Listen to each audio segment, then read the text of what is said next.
ሰላም ደቂ ዓበይቲ ከመይ ትኾኑ ፍቕርን ተስፋን ካብ ዝሰብኹ ኢትዮጵያውያን ድምፃውያን እቲ ውሩይ ቴዲ ኣፍሮ ሓደ ኢና። ቴዲ ኣፍሮ ካብ ፍቕርን ተስፋን ምድራፍ ወፃውን ኣብ ፖለቲካ ኢትዮጵያ ኢሉ እውን ኣብ ፖለቲካ ኤርትራ ኣሎ እዩ። ብዙሓት በዓል ቤቱ ኣምለሰት ሙጬ ካብ ኤርትራ ስለ ዝኾነት እያ ይብሉ። ኣነ ኣይሮኖ ፋሚልያ ካብኡ ድዮም ኣብ ኤርትራ ከም ዝነበረት ይፈልጥ እየ። ቤተሰባ ሙሉእ ኤርትራውያን ድዮም ኤርትራዊት ድያ ሙሉእ ሓበሬታ የብለይን። ባላውን ክትዛረብ ሰማዕኹ አይመስለንና ካብ ኤርትራ ስለ ዝኾነት እያ ብዛዕባ ኤርትራ ዝደርፍ ዝብሉ ሰባት ኣለዉ፣ ብዛዕባ ኤርትራ ዝዛረብ ዝብሉ ሰባት ኣለውና ግን ድማ ዳህላ ክትብል ደርፉ ቅድሚ ምስ ኣምለሰት ምፍላጥ ወይ ድማ ቅድሚ ምስ ኣምለሰት ሓዳር ምግባሩ ዝደረፋ ደርፊ እያ ማለት እዩ። ቴዲ ኢምፔሪያሊስት እዩ ዝፍለጥ። ኢምፔሪያሊስት ማለት ሃጽያዊ እዩ። ሓንቲ ኢትዮጵያ ሓንቲ ሃጽያዊት ኢትዮጵያ ክትህል እዩ ድሌቱ።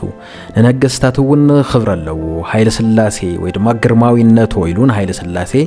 ምድራፍ ጀሚሩ ብቐፂሉ እውን ሚኒሊክ ኢሉ ቴዲ ኢሉ ቴዲ ኣብ ጎንደር ትብል ደርፎ ካቲትዎ ዋላ እኳ ብወገን ተጋሩ ንዮሃንስ ኣይደረፈን ጸረ ትግራዋይ ዝብል ሓሳብ እንተሎ ንኤርትራ ግን ኣብ ዝተፈላለዩ ደርፍታቱ ደሪፉላ ከምኡውን ብዛዕባ ኤርትራን ካልኦት ደረፍቲ ግጥምን ዜባን ሂው እዩ። ቴዲ ንኤርትራ ከመይ እዩ ዝርያ እንተልና ኣብ ጎንደር ትብል ደርፉ ንኩሎም ብሄረሰባት ኢትዮጵያ ንፋቐር ኢሉ ጻውዒት እንዳገበረ ድሕር ምጽናሕ ንኤርትራ ብቀኔ ገመሌን ላጠጣት እንዳፋር ተጉዤ ገመሌን ላጠጣት ቀይ ባህር ተጉዤ አንድ ገመድ አጣው ለመልሳት ይዤ በመባል ነቲ መለስ እቲ ባህሮም ተደልዮም ገመሌ ስቲሉ ዝበለው ዝረር ተጠቂሙ ኤርትራ ወይ ድማ ባህራን መምላስ ዓቅም ከም ዝሓጸሮ ይዝገልጽ። እዚ ግጥም እዚ ድማ ሕልሙ እታ ናይ ኢትዮጵያ ኢምፓየር ወይ ድማ ሃጽያዊት ኢትዮጵያ ኤርትራ ዝሓወሰት ከም ዝኾነት የረድእ ማለት እዩ። ቴዲ ኣፍሮ ኣምሳሌ ይኺ ጓል ኣስመራ እንዳበለ ኣብዘዚመሉ ፊዮሪና ዝብል ደርፉውን ብሩህ ቀን እባክህና አልኩንዳይሽ ፊዮሪና እንዳበለ እቲ ናይ ጽልኢ ግመ ተገፊፉ ንፋስ ፍቅሪ ክነፍስ ዋላ እንተ ተመነ ድሕርቲ አብይ አሕመድ ኣምጽዮ ይዘበሉ ዕርቅ ግን እቲ ዕርቅ ተጠራጢሮ ግድስ ብዛዕባ ኤርትራ ዋላ ሓንተ ይበለን። እቲ ዘመን አልፎ ዘመን እስኪታደስ ቀኑ ቢመስልም የማይደርስ በፍቅር ሲቃና መሰረቱ ደሞ እንዳዲስ አንድ ይሆናል ቤቱ ኢሉ ዝተቀነዩ ቅኔ ዋላ ዘይኸውን እንተመሰለ ብፍቅሪ እንተ ተቃኒዑ ሰረቱ ተመሊሱ ሓደ ክኸውን እዩ ቤትና ኢሉ ዘተስፎ ተስፋ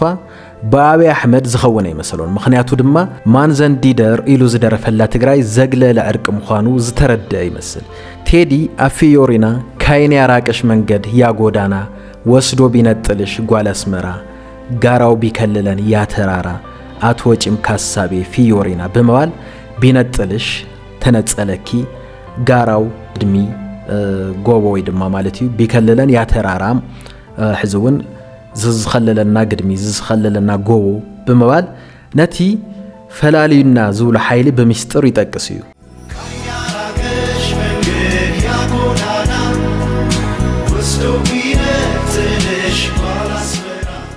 መን ይትፈላላይ ኃይሊ መን ይፈሊና ኢሊ ዘአምን ቴዲ እንተልና ድማ ኣብ ዳህላ ክትብል ደርፉ እቲ በትግዘን ኢትዮጵያ ዘመሓድር ዝነበረ ኃይሊ ይሄ ወደግ ወይ ድማ እትዋና ተአውራ ፓርቲ ህወሓትን እቲ ንኤርትራ ዝገዝእ ዘሎ ኃይሊ ህግደፍን ምዃኖም በሐርማ ዝመሲሉ ይነግረና። ዝሆኖች ተጣልተው ሰበሩት ድንበሩን ይብለና። ሐራምስ ተዋይሶም ሰይሮሞቱ ወሰን ይብለና። ቀጽሉ ድማ በዝሆን ጸብ ሲጎዳ ሳሩ ዝማይልም ያያል ግዜሩ ኣብዚ ድማ በባእሳ ሐራምዝ ተሳዕርን ትጉዳተሎስ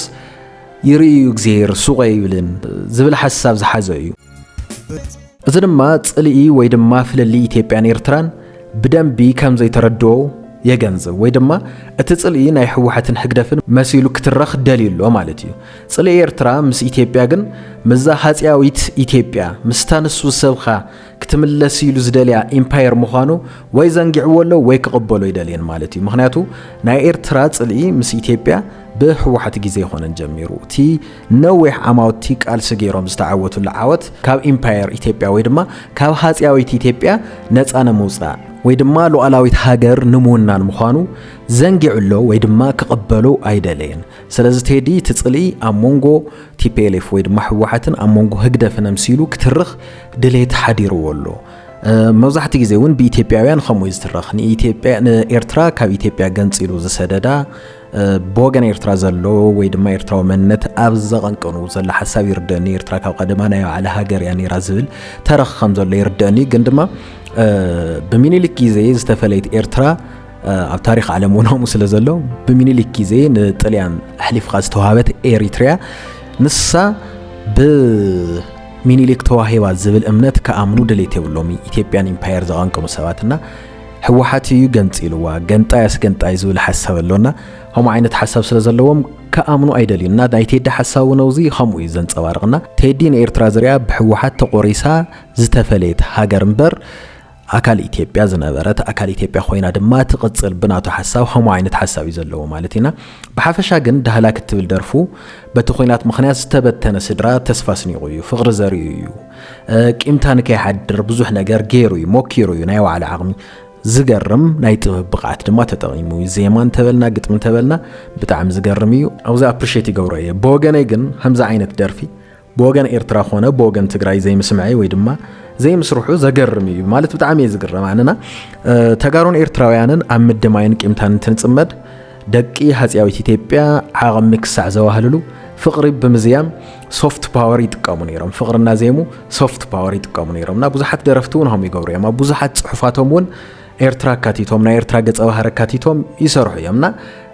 ሶፍት ፓወር ማፍስነ ጽሑፍ ኣብ አርት ዘሎ ሶፍት ፓወርም በደንብ የምዝጥቀሙሉ ተደልየም ንፍቅር ተደልየም ንጽልእ ማለትና በስተፈላላይ መንገዲ ይጥቀሙሉ የምና ተጋሩና ኤርትራውያን ግን ዞዝኒ ነገር ዘይምጥቃምና በጣም ይዘሕዝና ሞንጎ ክልቲ ህዝብታት ፍቅር ክንሰብኽ ዘይመኻልና አይበልና እንዶ ግዛ እንዳበልና ባዕልና እንዳተዋዳና ነርናና በሐፈሻ ፍቅሪ ቴዲ ንኤርትራ